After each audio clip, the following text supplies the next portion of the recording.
অংকুৰ আখললৈ সকলো দৰ্শককে আমন্ত্ৰণ জনাইছো। আজি মই পেনকেক বনাবলৈ আৰম্ভ কৰিবলৈ লৈছো। মই কেনেকেনো কম সময়ৰ ভিতৰতে পেনকেক বনাও চাওঁচোন আহক। এয়া মই ময়দা লৈছো, এয়া হ'ল বেকিং সোডা, এয়া হ'ল বেকিং পাউডাৰ, এয়া হ'ল নিমখ, এয়া হ'ল ঘিউ, পাউডাৰ গাখীৰ, গোন্ধটো ভাল ওলাবৰ কাৰণে অকণমান ইলাইচি গুড়ি, পিচি লোৱা চেনি, গাখীৰ। এতিয়া মই কেনেদৰে কৰো চাওঁচোন আহক।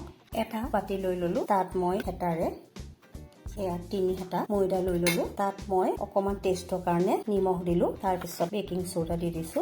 আকৌ তেনেদৰে মই এখন চামুচেৰে অকমান বেকিং পাউডাৰ দি দিলো, গুড়ি কৰি লোৱা চেনিখিনি দি দিলো, গুড়ি গাখীৰখিনি ঢালি দিলো। তাৰ পিছত আপোনাৰ ভাল গোন্ধ ওলাবৰ কাৰণে মোৰ যিহেতু ভেনিলা এসেন্স শেষ হ'ল, গতিকে মই ইলাচি গুড়িকে ইয়াত দিছো।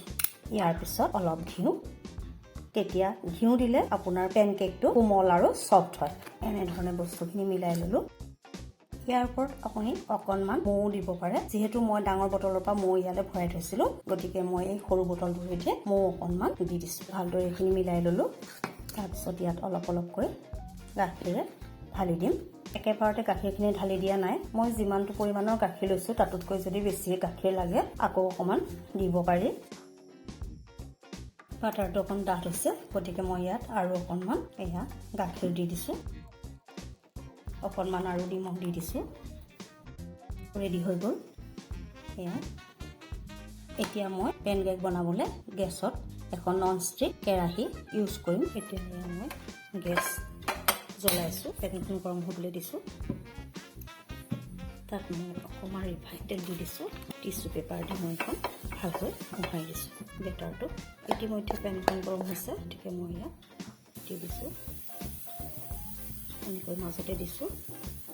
মাজতে দিলে লাহেকৈ বহল হৈ যাব আৰু দেখিবলৈ ধুনীয়া হ'ব। গেছৰ জুইটো কমাই দিছো, ঢাকোনখনে ঢাকি দিছো। এতিয়া ঢাকোনখন দাঙিছো, চাৰিওফালে অকণমান দাঙি দিছো,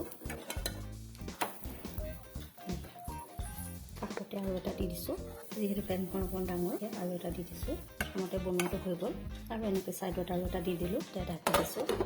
প্ৰথমতে দিয়াটো অকণমান দাঙি চাওঁচোন, টান খাই নে নাখায়। অকণমান বাকী আছে। এয়া মোৰ পেনকেক ৰেডি। আপোনালোকে চিৰাপৰ লগতো খাব পাৰিব বা বাটাৰ বা বেলেগ কিবাৰ লগতো খাব পাৰিব। মই কেনেকৈ বনালো খাই চাবচোন বাৰু। খাই ভাল পালে ছাবস্ক্ৰাইবটো কৰি থ'ব, কমেণ্ট আৰু শ্বেয়াৰ কৰিব। ধন্যবাদ।